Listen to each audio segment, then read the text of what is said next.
নমস্কার বন্ধুরা, Rooney and mom কিচেনে আপনাদের স্বাগত। কেমন আছেন সবাই? আজ আমি আপনাদের সঙ্গে শেয়ার করব লাউয়ের একটি রেসিপি। আজ আমি বানিয়ে দেখাবো লাউয়ের ফুলুরি।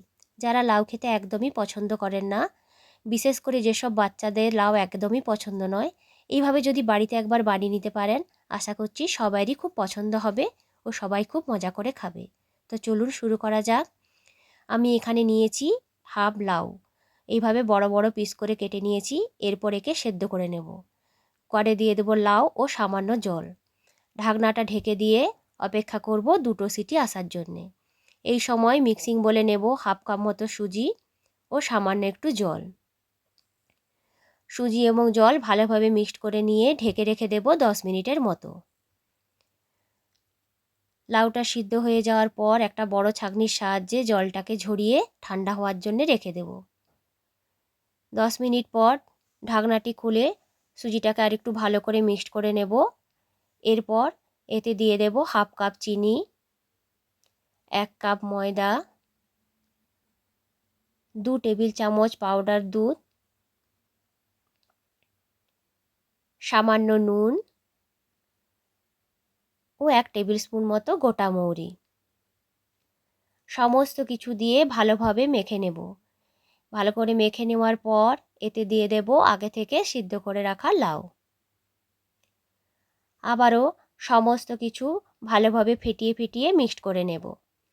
এই ব্যাটারটা বানানোর জন্যে আমি কিন্তু একটুও জল ব্যবহার করিনি।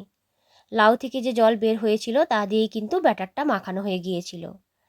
আপনাদের যদি ব্যাটারটা একটু শক্ত মনে হয় তো একটু জল অ্যাড করতে পারেন। এরপর এতে দিয়ে দেব হাফ কাপ নারকেল কোড়া ও 4টা এলাচ থেতো করে এর ভেতরে দিয়ে দেব। আবারও ব্যাটারটাকে ভালো করে মিনিট খানেকের মতো ফেটিয়ে নেব। এরপর একে ঢেকে রেখে দেব আরও মিনিট 2-1 মতো। এই সময় প্যানে দিয়ে দেব ভাজার জন্যে পরিমাণ মতো তেল। তেলটা যখন খুব গরম হবে তখনই কিন্তু এই ফুলুরিগুলো তেলে দিতে হবে। ফুলুরিগুলো দেওয়ার পর গ্যাসের ফ্লেমটাকে লো টু মিডিয়ামে করে নিতে হবে। ফুলুরিগুলোর একদিক ভালো করে ভাজা হয়ে গেলে উল্টে দেব আরেকটা দিক ভাজার জন্যে। হাতে একটু সময় নিয়েই কিন্তু এই ফুলুরিগুলোকে ভেজে নিতে হবে। তাড়াহুড়ো করে কিন্তু এগুলোকে ভাজা যাবে না। যখন দুদিকটা একটু লাল লাল করে ভাজা হয়ে যাবে তখন এগুলোকে তুলে রেখে দেব একটা টিস্যু পেপারের ওপরে। এইভাবে আরও ব্যাটার থেকে আরও ফুলুরি বানিয়ে নেব।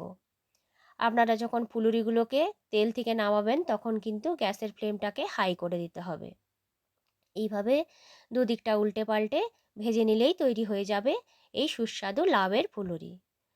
তো বন্ধুরা, আপনাদের যদি এই রেসিপিটা ভালো লেগে থাকে অবশ্যই একবার বাড়িতে বানিয়ে নেবেন ও কেমন হয়েছিল আমাকে কমেন্ট করে জানাবেন। এই ধরনের আরও নিত্য নতুন রেসিপি দেখতে চাইলে আমার চ্যানেলটিকে অবশ্যই সাবস্ক্রাইব করবেন। লাইক, কমেন্ট ও শেয়ার করতে ভুলবেন না।